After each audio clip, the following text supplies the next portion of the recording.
नमस्कार, वंदे मातरम, सुप्रभातम। प्रातःकालीन मंगल वेला में माँ वीणा पाणी को कोटिशा नमन करते हुए प्यारे बच्चों, आप सभी का हार्दिक स्वागत एवं अभिनंदन करती हूँ। प्यारे बच्चों, पूर्व की ऑनलाइन क्लास में हमने विषय वस्तु के साथ में व्याकरण ज्ञान को भी पढ़ा, संख्यावाची शब्दों को, धातु शब्द, साथ ही विलोम शब्द और प्रार्थना पत्र कैसे लिखी जाती है को भी पढ़ा और जाना और आपने ठीक से याद कर लिया।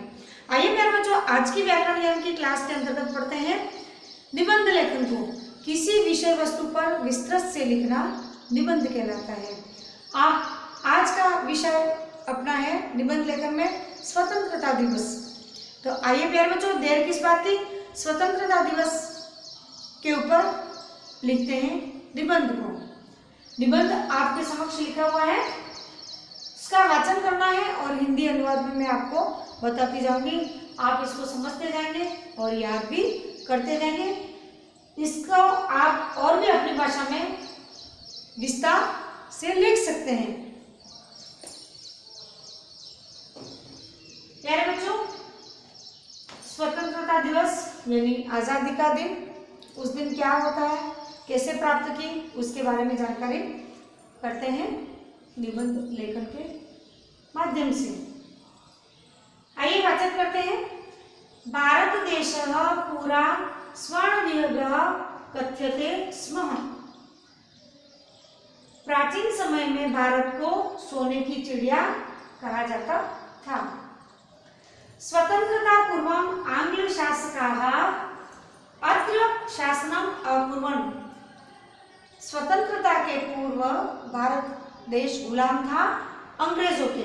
अंग्रेजी जो शासक थे उन्होंने भारतीयों को गुलाम बना करके रखा था। अल्पसंख्यक जनानां बलिदानेन त्यागेन पुण्यकर्मणा च अस्माकं देशः। कुछ लोगों के बलिदान और त्याग और पुण्य कर्म से हमारा देश 1947 तमे वर्षे स्वतंत्रता अभवत्। 1947 15 अगस्त 1947 को हमारा देश आजाद हुआ। कैसे हुआ? अंग्रेजों को मार भगा करके। हमारे देश के कई वीर और वीरांगनाओं ने प्राणों की आहुतियां दी, प्राण न्यौछावर किए, बलिदान दिया, त्याग दिया और उनके अथक पुण्य कर्मों से हमें आजादी प्राप्त हुई 1947 में। स्वतंत्रता दिवसस्य मुख्य समारोह दिल्ली नगरस्य रक्त दुर्ग प्रांगणे भवति।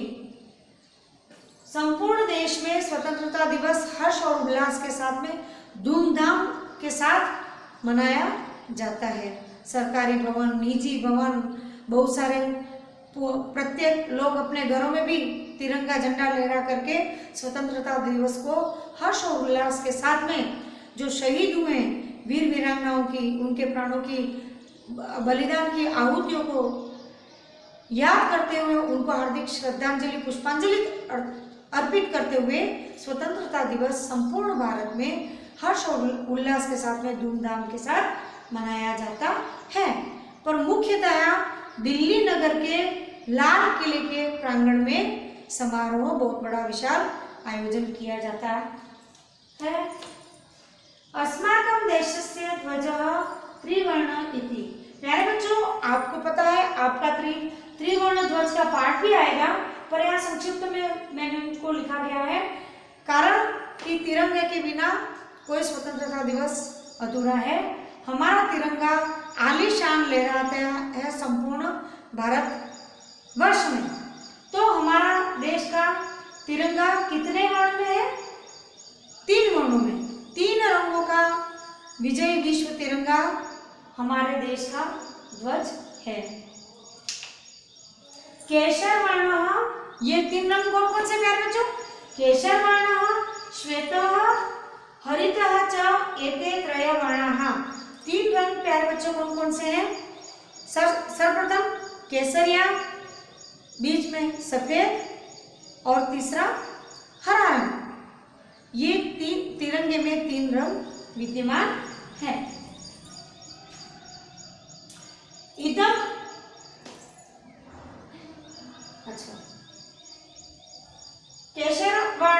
शौर्यस्य श्वेतः सत्यस्य हरितश्च समृद्धे सूचकाः सन्ति।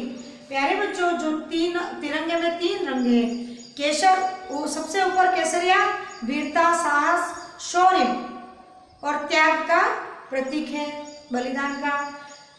बीच में आपको पता है सफेद रंग, सफेद रंग विश्व में शांति, देश में शांति, हर जगह शांति, कोई लड़ाई झगड़े नहीं, ठीक है मेरे बच्चों।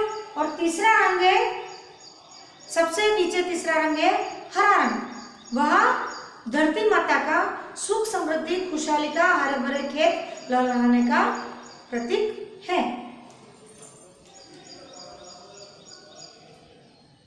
ध्वजस्य मध्ये नीलवर्णा चक्रम वर्तते। प्यारे बच्चों, आपको पता है तिरंगे तीन झंडे में एक चक्र नीले कलर का रहता है।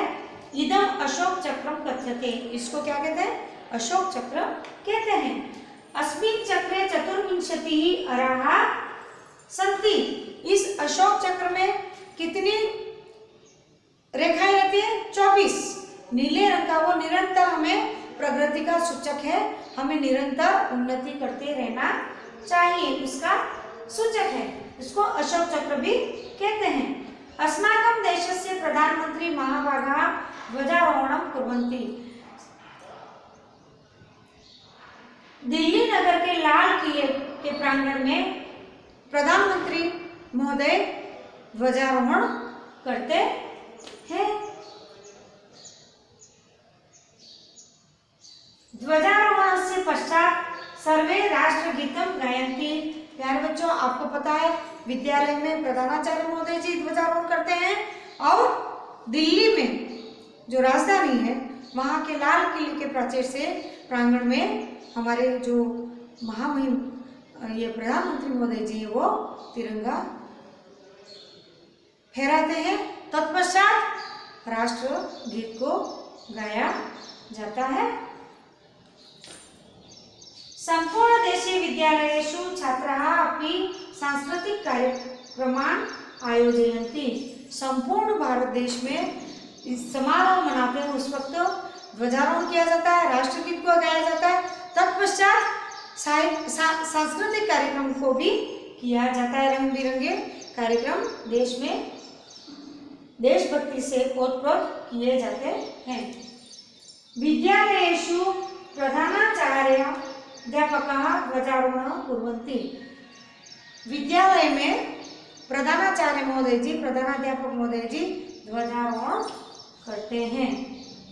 सांस्कृतिक कार्यक्रम भवन्ति, विद्यालय में भी सांस्कृतिक कार्यक्रम होते हैं। तदनंतरम मिष्टान्नम वितरणम भवन्ति।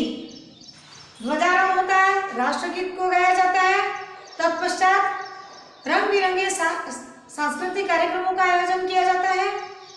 चाहे वो दिल्ली में हो, चाहे विद्यालय में हो, किसी भी सरकारी गैर सरकारी संस्थानों पर ध्वजारोहण का आयोजन बड़े हर्ष और उल्लास के साथ मनाया जाता है, किया जाता है। उसके पश्चात जब समारोह जब समापन होता है तब सबका मुंह मीठा करवाया जाता है, सबको प्रसाद के रूप में मिठाई को वितरित की जाती है। इस प्रकार से हमारे देश में स्वतंत्रता दिवस बड़े हर्ष और उल्लास के साथ में मनाया जाता है। जय तु भारतम, जय हिंद, जय भारत। प्यारे बच्चों, इस प्रकार से जैसे स्वतंत्रता दिवस, ठीक गणतंत्र दिवस, ऐसे कई सारे विषय हैं जिनके ऊपर विस्तृत से आप जानकारी जो लिखते हो, पढ़ते हो, वो निबंध आपका आज व्याकरण ज्ञान के अंतर्गत निबंध को कैसे लिखते हैं, विषय वस्तु से सामग्री क्या परोसी जाती है, उसके बारे में जानकारी को प्राप्त किया। प्यारे बच्चों, आप वीडियो और ऑडियो को देखकर और सुनकर अच्छे से याद करेंगे और परीक्षा में पूछे जाने पर ठीक से इसको लिखोगे, तभी आप सफलता प्राप्त कर पाओगे। प्यारे बच्चों, आज की ऑनलाइन क्लास में बस इतना ही। अगली ऑनलाइन क्लास में फिर मिलेंगे, तब तक के मुझे आज्ञा दें। नमस्कार, धन्यवाद, जय हिंद प्यारे बच्चों।